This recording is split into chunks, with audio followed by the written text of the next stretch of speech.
జై శ్రీరామ్. అందరికీ నమస్కారం. వెల్కమ్ టు న్యూస్ అఖండ. నేను మీ కస్తూరి శ్రీధర్. మిత్రులారా, తప్పు చేసిన వాళ్లకు ఆయన ఒక సాధారణ న్యాయమూర్తి కాదు, యమధర్మరాజు అన్నట్టుగా వరుసగా తీర్పులన్నీ కూడా ఇస్తూ వచ్చినాడు. ఒకటి కాదు, రెండు కాదు, కేవలం ఒక 4 నెలల్లో 10 హత్య కేసుల్లో ఏకంగా 22 మందికి ఉరిశిక్ష వేసినాడు. అంటే నేరం అనేది ఎంత దారుణంగా ఉంటే శిక్ష కూడా అంతే కఠినంగా ఉండాలి అన్నట్టుగా వరుసగా కఠినమైన తీర్పులు ఇచ్చినటువంటి ఈ జడ్జి పేరు ఇప్పుడు ఉత్తరప్రదేశ్లోనే కాదు, దేశవ్యాప్తంగా మారు మోగిపోతుంది. అసలు మన దేశంలో చట్టాలంటేనూ కోర్టులంటేనూ భయం లేకుండా ఉండడం వల్లనే ఈ నేరాలు ఘోరాలన్నీ కూడా జరుగుతున్నాయి. అంతేనా కదా? మరి తప్పు చేస్తే ఆ తప్పుకు మించిన శిక్ష పడుతుందంటే ఎవరికైనా భయం వస్తుంది. కానీ సరిగ్గా ఇదే సమయంలో ఏకంగా ఆయన విచారిస్తున్నటువంటి 97 తీవ్రమైన కేసులను ఒక్కసారిగా మరో కోర్టుకు మార్చేశారు. 4 నెలల్లో 22 మందికి ఉరిశిక్ష వేసినటువంటి జడ్జి దగ్గర నుంచి ఒక్కసారిగా 97 కేసులు ఎందుకు మార్చేశారు? ఈయన వరుసగా ఇంత కఠినమైన తీర్పులు ఇస్తున్నందుకే ఒకవేళ ఈ విధంగా జరిగిందా, లేకపోతే దీని వెనక ఇంకేదైనా కారణం ఉందా అని చెప్పేసి అందరికీ ఒకే అనుమానం మొదలైంది. అసలు నేరస్తులకు చావు భయాన్ని పుట్టించేటటువంటి యమధర్మరాజు లాంటి ఈ జడ్జి ఎవరో తెలిసిన? ఆయన పేరే రవికుమార్ దివాకర్. ఈ పేరు బహుశా మీలో చాలా మందికి గుర్తుండకపోవచ్చు.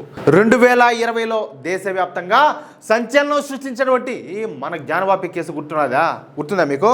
అక్కడ వీడియోగ్రఫీ సర్వే చేయాలని చెప్పేసి ఆదేశించింది కూడా ఇదే రవికుమార్ దివాకర్ గారే. అప్పట్లో వారణాసిలో సివిల్ జడ్జిగా ఉన్నటువంటి రవికుమార్ దివాకర్ ఇచ్చినటువంటి ఆ ఒక్క ఆదేశంతో జ్ఞానవాపి వ్యవహారం దేశవ్యాప్తంగా ఒక్కసారిగా హాట్ టాపిక్గా మారిపోయింది. అంతేకాదు, ఆ తర్వాత బరేలీ అల్లర్లకు సంబంధించినటువంటి ఒక తీర్పులో ఉత్తరప్రదేశ్ ముఖ్యమంత్రి అయినటువంటి మన యోగి ఆదిత్యనాథ్ గారిని ప్రజల కోసం ఆలోచించేటటువంటి ఒక ఆదర్శవంతమైన పాలకుడిగా అభివర్ణిస్తూ రవికుమార్ దివాకర్ గారు చేసిన వ్యాఖ్యలు కూడా అప్పట్లో పెద్ద చర్చకు వచ్చినాయి. ఇప్పుడు కోర్టులు కావచ్చు, లేకపోతే న్యాయమూర్తులు కావచ్చు, వాళ్ళే ఆకాశం నుంచి ఊడిపడలా కదా, అంతేనా కదా? ఇప్పుడు ప్రభుత్వాలు కావచ్చు, లేకపోతే కొంతమంది నాయకులు కావచ్చు, వాళ్ళు తప్పులు చేసేటప్పుడు వాళ్ళని పనిష్మెంట్ ఇచ్చేటప్పుడు వాళ్ళు ఏదైనా మంచి పని చేస్తూ ఉంటే దాన్ని మెచ్చుకొని కూడా మెచ్చుకోవాలా. ఇప్పుడు పనిష్మెంట్ చేస్తే దాంట్లో తప్పేమిలే, మరి మెచ్చుకుంటే తప్పు వచ్చేసిందా? ఏంది ఈ కథ? అయితే ఆ తర్వాత అలహాబాద్ హైకోర్టు మాత్రం రవికుమార్ దివాకర్ గారు చేసినటువంటి ఈ వ్యాఖ్యలను తీర్పు నుంచి తొలగించింది. అంటే రవికుమార్ దివాకర్ పేరు వార్తల్లోకి రావడం ఇదే ఫస్ట్ టైమే కాదు. ఇప్పుడు మరోసారి ఈ రవికుమార్ దివాకర్ పేరు దేశవ్యాప్తంగా మారు మోగిపోతుంది. కానీ ఈసారి కారణం మాత్రం ఆయన ఇచ్చినటువంటి కఠినమైనటువంటి తీర్పులే. ప్రస్తుతం ముజఫర్ నగర్లో అడిషనల్ డిస్ట్రిక్ట్ అండ్ సెషన్స్ జడ్జిగా ఉన్నటువంటి రవికుమార్ దివాకర్ గారు గత 4 నెలల్లో 1 కాదు, 2 కాదు, ఏకంగా 10 హత్య కేసుల్లో 22 మందికి ఉరిశిక్ష చేసినాడు. ఉదాహరణకు 2019లో న్యాయవాది అయినటువంటి మహమ్మద్ సమీర్ను కిడ్నాప్ చేసి హత్య చేసిన కేసులో 3కి ఉరిశిక్ష విధించాడు. అంటే చాలా మంది అనుకుండొచ్చు, యోగి ఆదిత్యనాథ్ గారి పరిపాలన మెచ్చుకున్నారంటే ఈయన ఏమైనా బీజేపీ సింపతైజరో లేకపోతే హిందుత్వాదం అని చెప్పి చాలా మంది అనుకుంటారు. కానీ ఇక్కడ చూడండి, ఈ న్యాయవాది పేరు మహమ్మద్ సమీర్. ఈయన కిడ్నాప్ చేసి హత్య చేస్తే ఆ కేసులో 3కి ఉరిశిక్ష చేసినాడు. అంటే ఏంది? ఈయన ఒక నిజాయితీ పరుడు. ఇకపోతే మరో కేసులో ఒక మహిళతో పాటు ఆమె 3 కుమారులు కూడా ఉరిశిక్ష పడింది. ఆ తర్వాత విధుల్లో ఉన్నటువంటి ఒక హోంగార్డ్ను హత్య చేసిన కేసు, అలాగే దోపిడీ సమయంలో రైతును హత్య చేసినటువంటి కేసు, ఈ విధంగా ఒకదాని తర్వాత ఒకటి తీవ్రమైన హత్య కేసుల్లో రవికుమార్ దివాకర్ గారు ఉరిశిక్షలు విధిస్తా వచ్చాడు. అంటే వాళ్ళు చంపితే తప్పు లేదా? ఈయన ఉరిశిక్ష చేస్తే తప్పు వచ్చిందా? అంటే నేరం చేసిన వాళ్ళ విషయంలో రవికుమార్ దివాకర్ గారు ఏ మాత్రం కూడా వెనక్కి తగ్గకుండా వరుసగా కఠినమైన తీర్పులన్నీ కూడా ఇస్తా వచ్చాడు. దీంతో కొంతమంది న్యాయమూర్తి అంటే ఇలాగే ఉండాలి అంటూ ఆయన ఓవైపు ప్రశంసిస్తుంటే, మరోవైపు కేవలం 4 నెలల్లోనే ఏకంగా 22 మందికి ఉరిశిక్షలు పడడంతో ఈ జడ్జి గారి తీర్పులపైన పెద్ద ఎత్తున చర్చ మొదలైంది. మీరు చెప్పండి, ఆయన మనం సపోర్ట్ చేయాలనా లేదా?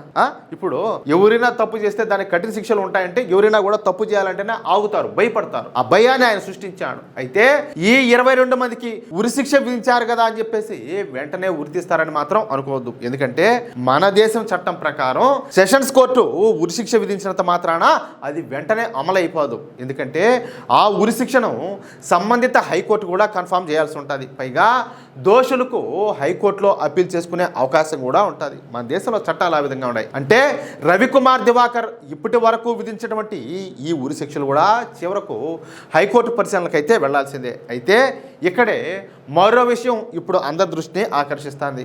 4 నెలల్లో ఏకంగా 22 మందికి ఉరిశిక్ష విధించినటువంటి మన రవికుమార్ దివాకర్ గారు విచారిస్తున్నటువంటి 97 తీవ్రమైన కేసులను ఆగస్టు 18వ తేదీన ఒక్కసారిగా మరో కోర్టుకు మార్చేశారు. అవి కూడా ఏవో చిన్న చెతక కేసులు కాదు. ఇందులో హత్య కేసులతో పాటు నేరం రుజువైతే జీవిత ఖైదు లేదా ఉరిశిక్ష పడేంత తీవ్రమైన కేసులు కూడా ఉన్నాయి. ఇప్పుడు ఆయనకు అడిగిపోయినాయి అనుకో, ఏం మాట్లాడు, ఊరిది స్పర్ధం అంటాడు.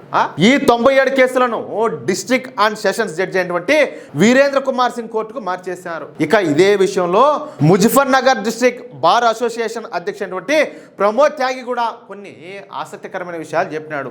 రవికుమార్ దివాకర్ కోర్టుకు తమ కేసు వెళ్తే ఎక్కడ కఠినమైన శిక్ష పడుతుందోనని కేసుల్లో ఉన్నవాళ్ళు అలాగే వాళ్ళ తరపున వాదించేటటువంటి న్యాయవాదులు కూడా భయపడి చచ్చేవాళ్ళంట. అయితే ఏ కేసు ఏ కోర్టులో నడవాలా, ఏ కేసును ఒక కోర్టు నుంచి మరో కోర్టుకు మార్చాలన్నది డిస్ట్రిక్ట్ జడ్జి నిర్ణయిస్తారని చెప్పేసి కూడా ఆయన తెలిపినారు. అంటే ఒకవైపు 4 నెలల్లో 22 మందికి ఉరిశిక్షలు, మరోవైపు అదే జడ్జి విచారిస్తున్నటువంటి 97 తీవ్రమైన కేసులు ఒక్కసారిగా మరో కోర్టుకు వెళ్ళిపోవడం చూస్తే ఎవరికైనా అనుమానం రావడం సహజమే.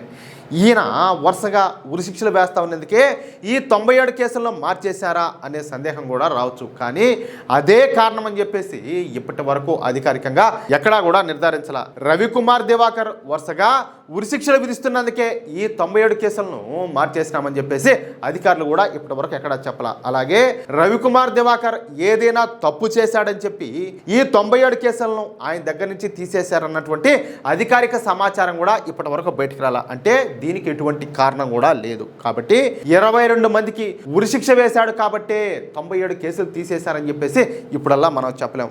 ఏది ఏమైనప్పటికీ ఈ 97 కేసులను ఆయన దగ్గర నుంచి ఎందుకు మార్చారు, రవికుమార్ దివాకర్ ఇచ్చినటువంటి కఠినమైన తీర్పులకు దీనికి నిజంగానే ఏమైనా సంబంధం ఉండదా, లేకపోతే ఇది సాధారణంగా జరిగినటువంటి పరిపాలనా నిర్ణయమేనా అన్నది ముందు అధికారికంగా ఏమైనా స్పష్టత వస్తేనే తెలుస్తుంది.